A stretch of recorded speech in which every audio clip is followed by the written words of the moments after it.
ابھی 2 سال پہلے میں نے وہاں جامعہ فریدیہ، جو ایک جامعہ حفصہ ہے، ایک جامعہ فریدیہ، جس میں ہزاروں طلبا تھے، اور اس میں جو پروگرام کیا گیا اتحاد دینی مدارس کا، دینی مدارس کی تمام تنظیمیں وہاں موجود تھی، اس حوالے سے میں بھی گیا اور وہاں میں نے خطاب کیا. ہزاروں طلب دینی علماء تھے، ہزاروں، جن کے سامنے میں نے خطاب کیا اور ایک دن کا بھی نہیں ہلا جب میں خطاب کرتا رہا. تشیع کا تعارف کروایا ان سے.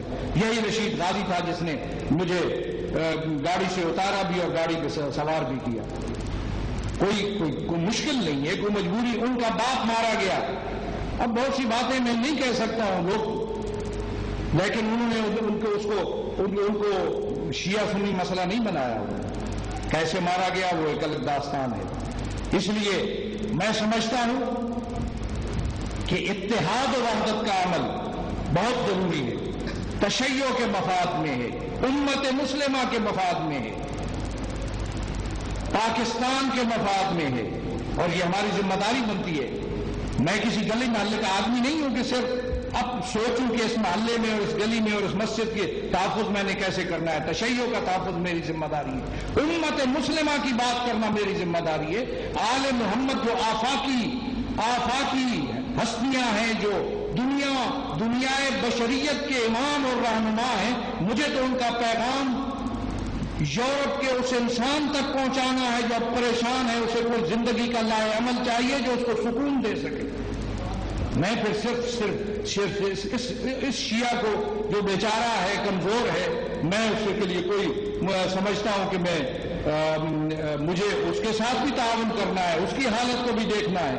میں اسی لیے وہاں بھی جاتا ہوں جہاں ایک علم لگا ہوا اور ایک گھر موجود ہے، اور اس یورپ کے ان علاقوں میں بھی جاتا ہوں جہاں لوگ یہ پوچھتے ہیں کہ آپ کے پاس اسلام کی تعبیر اور تشریح ایسی ہمیں آپ دیں، اسلام کا ایسا لائے عمل ہمیں بتائیں جس سے ہم یہاں پرسکون زندگی گزار سکیں اور پراطمینان زندگی. اور یہ لائے عمل اگر مل سکتا ہے تو سیرت اہل بیت میں مل سکتا ہے. کتنا پیش کیا ہم نے سیرت اہل بیت کو اس حوالے سے. سنی کے مقابلے میں آپ سیرت اہل بیت کو پیش کرتے ہیں، سنی کے مقابلے میں آپ علی ابن ابی طالب کے فضائل و کمالات کو ایسے بیان کر رہے ہوتے ہیں جیسے سنی منکر ہے.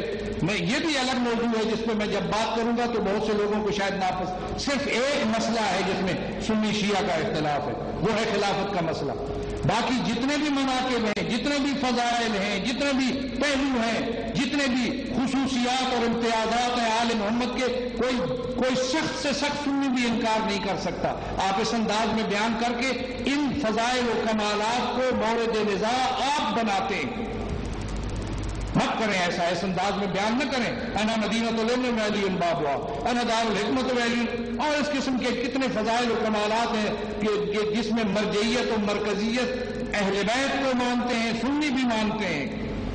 اس کو کوئی اس انداز میں بیان کرنا کہ وہ نہیں مانتے. اور ہمارا مرکز و محور یہ رہ گیا کہ ہم منوائیں تشیع کی ان باتوں کو جو ہم مانتے ہیں وہ سنیوں سے منوائیں.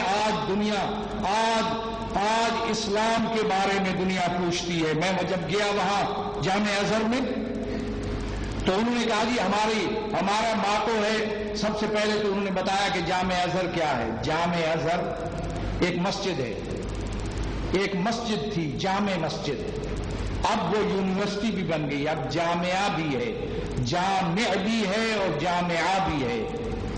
اور یہ ان کا دیکھیں کتنا وہ وسعت نظری تھی انہوں نے کہ پڑھنے والے نے جب ابتدا میں بتایا تو انہوں نے کہا جی جامع ازہر جو ہے یہ بنی فاطمی خلیفے کے دور میں، اور اس کا نام ازہر رکھا گیا جناب سیدہ زہرا کے نام سے مشتق کر کے.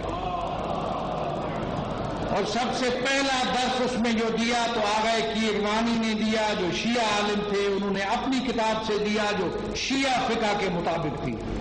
اس کا مقصد ہے کہ وہ تسلیم کر رہے تھے کہ یہ مرکز تشیع کا مرکز تھا اور حالات کی دست برد سے آج دوسروں کے سے ہے. لیکن انہوں نے کہا جی ہم وسطیت، اعتدال، ہمارا جو ماٹو ہے وہ بیان روی ہے، رواداری ہے، امت وسط کی حیثیت ہم بننا چاہتے ہیں.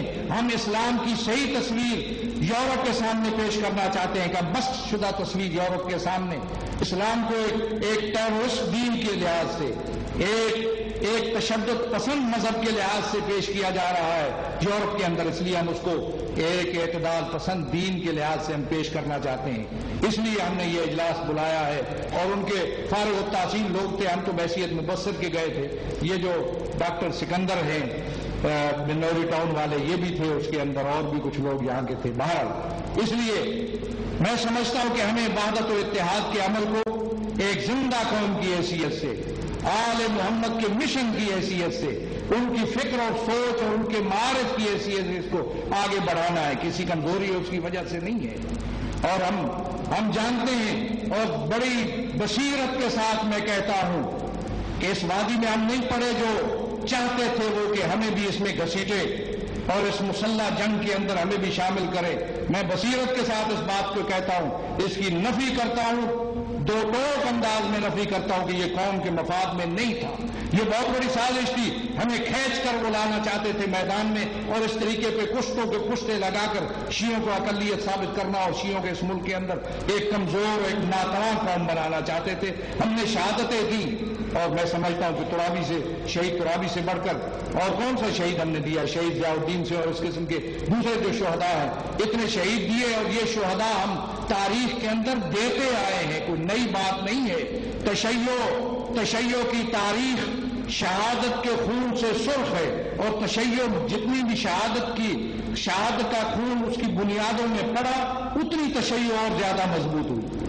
اس لیے تو اس حوالے سے ہمیں گھبرانا نہیں چاہیے، اور یہ میں بصیرت کے ساتھ کہتا ہوں اور کہہ رہا ہوں، میں جانتا ہوں حالات کو اور ان قوتوں کو جانتا ہوں، ان کے عزائم کو جانتا ہوں، میں شہید ترابی کے قاتلوں کو جانتا ہوں، تم نہیں جانتے ہو، ان کو میں جانتا ہوں، ضیاء الدین کے قاتلوں کو بھی جانتا ہوں، لیکن میں سمجھتا ہوں کہ میری ذمہ داری یہ ہے کہ لا یکلف اللہ نفسا الا وسعها، قوم کو بچانا، قوم کی بہتری کے لیے کام کرنا، قوم کے تحفظ کے لیے، حقوق کے لیے، بالادستی کے لیے، اس کے شرف اور وقار اور عزت اور ناموس سب سے بالا تر ہے۔ اس کے لیے ایک ترابی کیا کہ اور سینکڑوں ترابی بھی اگر شہید ہو جائیں، اگر ہمیں بھی شہادت نصیب ہو جائے، تو میں سمجھتا ہوں کہ تشیع کے وقار اور اس کی آزادی کے لیے اور تشیع کی عزت و ناموس کے لیے کم ہے۔